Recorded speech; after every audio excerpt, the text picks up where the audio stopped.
எல்லாருக்கும் வணக்கங்க. தியாக சார் சொன்ன மாதிரி பை ரோடு வந்தேன் கொச்சின்லேருந்து. ரொம்ப டைட்டாக இருந்துச்சு. வந்து காலையில் பிரேக்ஃபாஸ்ட் சாப்பிட்டு, பிரேக்ஃபாஸ்ட்டுன்னு சொல்ல முடியாது, ஒரு 10-10:30 மணிக்கா கொஞ்சம் பழைய சாதமும் கொஞ்சம் வெங்காயம் எல்லாம் போட்டு மொத்தமாக சாப்பிட்டு கொஞ்சம் யோசிச்சு பாருங்கள். இவ்வளோ டயர்டாக வந்துட்டு பழைய சாதம் சாப்பிட்டா எப்படி இருக்கும்.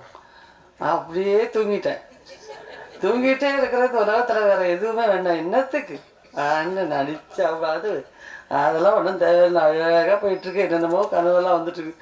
திடீர்னு தியாகசாருடைய அந்த வாய்ஸ், ஒரு கனகம்பீரமான வாய்ஸ் ஃபோனில் இருந்து, இந்த ரோசி கிளம்பலையா, ஐயோ இது மறந்துட்டாரு அப்படி ஐயோ சாரி வீட்டுக்காரர் வந்து என்னை பிச்சு எடுத்துடுறாரு. நீ வரேன்னு கரெக்டாக சொல்லிட்டு அவர் கரெக்டாக மெசேஜ் அனுப்புகிறாரு. அதாவது ரொம்ப ஒரு மிலிட்ரி மாதிரி தியாகு சார். கரெக்டாக பங்க்சுவலாக எல்லா விஷயமும் கரெக்டாக இருக்கும். நம்ம எதை பற்றியும் கவலைப்பட வேண்டியதே இல்லை. ஐயோ நம்ம மறந்துடுவோமோ அப்படிங்கிற ஒரு பயமே தேவையில்லை. என்னை பொறுத்த வரைக்கும் 84 first time Thiyagu sir produce பண்ண படம் கொம்பேரி மூக்கை. அந்த படத்தில் நான் ஹீரோயினாக நடித்தேன். சரிதா மேம் இருந்தாங்க, சீனியர் ஆர்டிஸ்ட், அவங்களும் இருந்தாங்க. அந்த படம் தான் நான் ஃபஸ்ட்டு ஆக்ட் பண்ணேன் அவரோட. அப்போவே ராஜா யுவராஜான்னு இன்னொரு படம், 2-3 படம் தியாகு சார் கூட பேராகவும் ஆக்ட் பண்ணிகிட்ருக்கேன், ப்ரொடக்ஷன்லேயே ஆக்ட் பண்ணிகிட்ருக்கேன். இந்த ப்ரொடக்ஷனில் நடந்த ஒரு விஷயத்தை நான் இப்போ சொல்லணும்.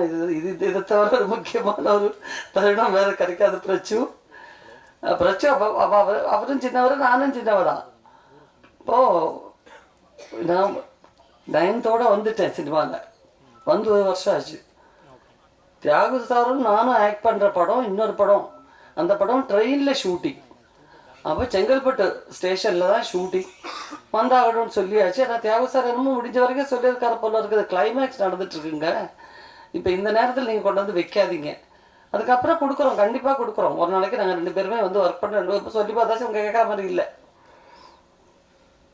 ஏவிஎம்ல இது பிரசாத் இல்லை செட்டு போட்டு, பிரசாத் சார் தேவதி பிரசாத் தான், பிரசாத் ஸ்டுடியோவில் செட்டெல்லாம் போட்டு அவருக்கு நடந்துட்டுருக்கு. கிளைமேக்ஸில் வில்லனுங்கெல்லாம் என்ன கட்டி போட்டிருக்காங்க. நான் வேறு வச்சாவ் அந்த ஸ்டைல் பழைய அப்படி உட்காந்துருக்கேன். ஃபைட்டர்ஸ் எல்லாம் அந்த பக்கம் இந்த பக்கம் ஓடுற மாதிரி பண்ண மாதிரி மேலேயே டச் பண்ணாமல் அப்படி ஆக்ட் பண்ணுவாங்க. நம்ம மேலே படவே படாது அவங்க கை, அவ்வளோ சேஃபாக வச்சுக்குவாங்க. அதெல்லாம் நடந்துட்டுருக்கு. பார்த்தா வெளியே வந்தால் அந்த படத்தோட ஆளுங்க வந்து நிற்கிறாங்க. உருவசி என்ன உருவசி வரேன்னு சொல்லிட்டு இந்த மாதிரி சீட் பண்ணலாமா, இதெல்லாம் ஒன்றும் நல்லா இருக்காது, நீங்கள் கேளுங்க, போய் தியாக சார்ட்ட கேட்டு நீங்கள் வாங்க, கிளம்பி வாங்க. ஒவ்வொரு தடவை போகும்போதும் எனக்கு ரொம்ப மன உளைச்சல். எனக்கு தியாக சார் வேறு பிஸியாக இருக்கார். ப்ரொடியூஸ் பண்ணுறது ஒரு பக்கம், ஆக்ட் பண்ணுறது ஒரு பக்கம், ஃபைட் பண்ணும் அவர். நான் முதல்ல போய் ஜெகநாத் சார் டைரக்டர் சார்கிட்ட கேட்டேன். சார் அவங்க வந்து நிற்கிறாங்க. ஏமா அவனுக்கு எந்த ஊர் அப்படிம்பார் அவர். அப்போ என்கிட்ட எல்லாம் சொன்னேன். முதல்ல எல்லாம் எனக்கு பயம், அப்புறம் என்கிட்ட சொல்லி கொடுத்துட்டாங்க, உங்கள் ஊர் தான் சார் சொல்லிவிடு அப்படின்னு. அதனால நான் அப்புறம் சார் உங்கள் ஊர் தான் சார் நல்லா சொன்னேன். இப்போது இந்த ப்ரொடியூசர் நிற்கிறாரு, அவர் தான் ஹீரோ, அவரை போய் கேளு அப்படின்ட்டார். நான் போய் தியாக சார் ஒரு நிமிஷம் வாங்கலை, அவங்க வந்து நிற்கிறாங்க. ஒரு 5-6 தடவை அவரை போட்டு பிச்சு பிடிங்க எடுத்துட்டேன். சரி, என்ன முடியவே முடியாதுன்னு தெரிஞ்சு போச்சு. நான் மெச்சூரிட்டி இல்லை, வயசும் இல்லை. இதுக்கு ஒன்றுமே புரியலை, என்ன பண்ணுறதுன்னு தெரியல. இங்கே வா ஒரு விஷயம் நல்லா கேட்டுக்கோங்க. உங்க இப்போ அவசரப்பட்ட பிரயோஜனம் இல்லை. நான் சொன்னேன் ஒரு விஷயம் உங்ககிட்ட. என்னுடைய ட்ரெயின் வெஸ்ட் மாம்பலத்தில் நிற்கிது. அங்கே தான் நான் பார்க்கிங் பண்ணி வச்சுருக்கேன். அதை வந்து 1 நாள் இல்லை 10 நாள் கூட அவங்க ஃப்ரீயாக எடுத்துக்கிட்டோம். ஒர்க் பண்ணலான்னு சொன்னேன். இது எதுக்கு பணம் கொடுத்து செங்கல்பட்டில் கொண்டு போய் நஷ்டம் தானே அவங்களுக்கு. இப்போ நான் சொல்லிட்டேன், ஆமாம் சார், ஐயோ பயங்கர நஷ்டம், அதனால் கவலைப்படாதீங்க, அவங்க போய்டுவாங்க, ஒரு பக்கம் கிளம்பிடுவாங்க, நீங்கள் இதை கவனிங்க அப்படின்னு. நான் இங்கே உள்ளே உட்காந்துட்டு ஐஸ்கிரீம் சாப்பிட்டுக்கிட்டு ஒரு பக்கம் போய்கிட்டு இருக்கு. இவங்க நின்று பார்த்துட்டு போயிட்டாங்க. சாயங்காலம் வீட்டுக்கு போனோடனே வந்துட்டாங்க அவங்க. என்ன சார் இது இந்த மாதிரி இப்போ பண்ணிட்டு இருக்கு, அவங்க வராங்கன்னு சொல்லிட்டு நாங்கள் வந்து வண்டியில் அவ்வளோ நேரம் இருந்தால் அப்புறம் வெளியவே வரவே மாட்டேன்ட்டாங்க. இப்போ நான் சார் கவலைப்படாதீங்க sir, Thiyagu sir train west மாம்பலத்தில் நிற்கிது. அந்த ட்ரெயினில் நீங்கள் வந்து 10 நாள் கூட எடுத்துக்கோங்க, அவர் சும்மா பார்க் பண்ணி விட்டுறேன்னு சொல்லிட்டாரு, நீங்கள் பணமெல்லாம் கொடுக்க வேண்டாம். என்னது தியாகு சார் ட்ரெயின் வெஸ்ட் மாம்பலத்தில் நிற்கிதா? ஏம்மா நீ என்னம்மா படித்த? நீ வேறு 9வது படித்தேன். பரீட்சை எழுதினே இல்லையா? இல்லை சார் பரீட்சையில் தான் முந்தானி முடிச்சு ஷூட்டிங் வந்துச்சு, நல்லா வேலை எழுதி தொலைச்சி இருந்திருப்பேன். சென்ட்ரல் கவர்மெண்ட் ட்ரெயினை வந்து தியாக சாருக்கு பார்க் பண்ணுறதுக்கு வெஸ்ட் மாம்பலத்தில் விடுறாங்களா? யாருக்கும் அவங்க சொன்னது? தியாக சார் தான் சொன்னது. அது சரி, உன்னை பற்றி நல்லா தெரிஞ்சு வச்சுக்கிட்டு சொல்லியிருக்கேன். எனக்கா அவமானம் தாங்க முடியும். மறுநாள் போய் தியாகுஜி, ஏன் தியாகுஜி அப்படி சொன்னீங்க அப்படின்னா, அவருடைய ஒரு பெர்மனன்ட் சிரிப்பு இருக்கு. ஏதோ திருடி தின்ன மாதிரியே சிரிப்பார். ஸோ அன்றிலிருந்து ஆரம்பித்த அந்த மரியாதைக்குரிய நட்பு இன்று வரையிலும் இமியளவும் அளவும் குறையவே இல்லை. இமியளவும் பிரச்சனை. நான் ஃபஸ்ட்டு எந்த படத்தில் ஒர்க் பண்ணுறதுக்கு நாங்கள் ஆரம்பித்தோமோ பார்த்தோமோ, தமிழ்ங்கிற படத்தில் தான் நாங்கள் ஒன்றா ஒர்க் பண்ண ஆரம்பித்தோம்.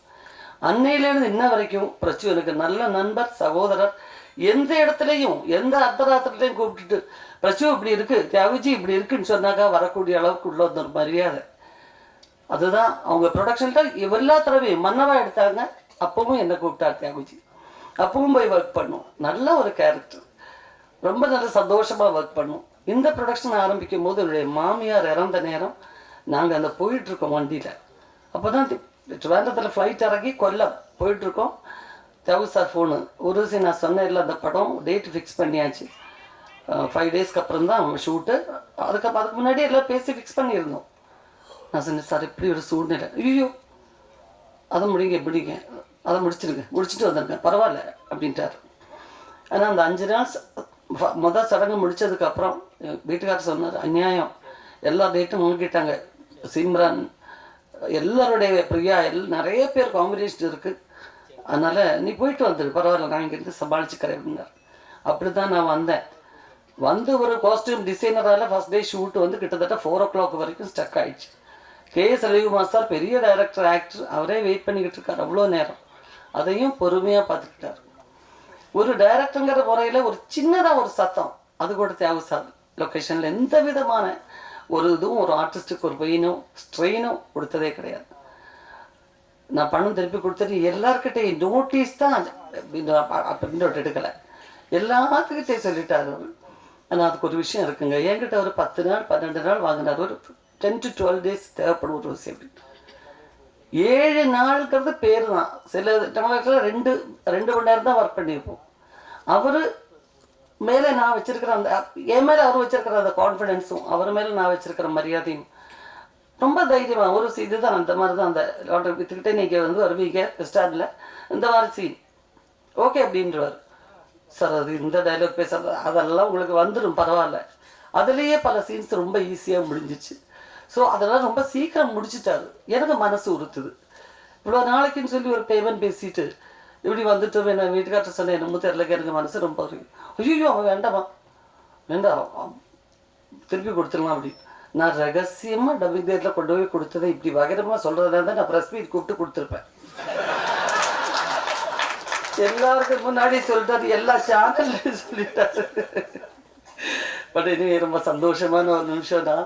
அங்கேருந்து வந்து இந்த டயர்டில் என்னமோ ஏதோ லேட் ஆகுமேன்னு ரொம்ப அவசரமாக வந்தேன். ஆனால் வந்ததுக்கப்புறம் எனக்கு ரொம்ப சந்தோஷம். நம்ம மிஸ் பண்ணியிருந்தால் ரொம்ப பெரிய ஒரு நஷ்டமாக இருந்திருக்கும். நல்ல படங்க, நல்ல படம், ஃபீல் குட் ஃபிலிம் சொல்ல முடியாது. ஏன்னா அது இது எல்லா கேரக்டர்ஸுமே மனுஷனுடைய அந்த பச்சையான எல்லா சுபாவங்களும் எல்லா குணாதிசயங்களும் இருக்கக்கூடிய கேரக்டர்ஸ் மட்டுமே இருக்குது இந்த படத்தில்.